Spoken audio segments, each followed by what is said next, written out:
After parting with the stranger, I came at last to the Holland Tunnel. I entered that silent tube, anxious to know the fate of the great city on the other side of the Hudson.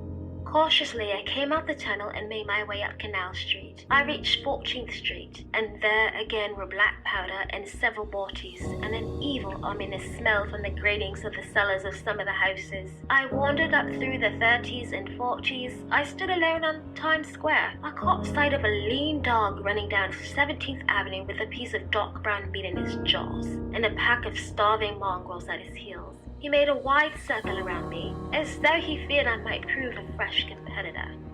I walked up Broadway in the direction of that strange powder, past silent shop windows displaying their mute wares to empty sidewalks, past the Capitol Theatre. Near Columbus Circle, I remembered a wonderful brunch I had at the Bluebird, London. Different life, different time. From over the top of the General Motors building, I watched a flock of black birds circling in the sky. I hurried on.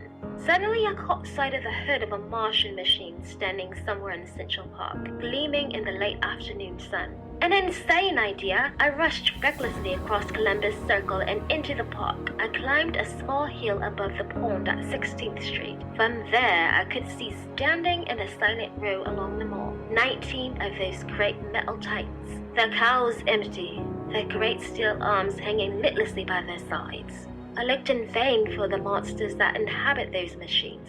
Suddenly, my eyes were attracted to the immense flock of black birds that hovered directly below me. They circled to the ground, and there before my eyes, stark and silent, lay the Martians, with the hungry birds pecking and tearing brown shreds of flesh from their dead bodies.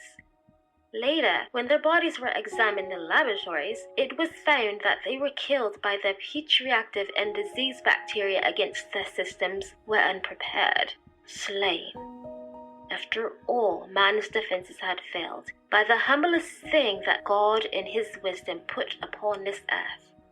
Before the cylinder fell, there was a general persuasion that through all the deep of space, no life existed beyond the petty surface of our minute sphere. Now we see further.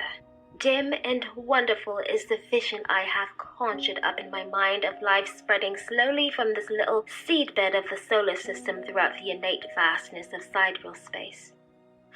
But that is a remote dream. It may be that the destruction of the Martians is only a reprieve. To them, and not to us, is the future, ordained perhaps. Strange it now seems to sit in my peaceful study at Princeton writing down this last chapter of the record begun at a deserted farm in Grover's Mill.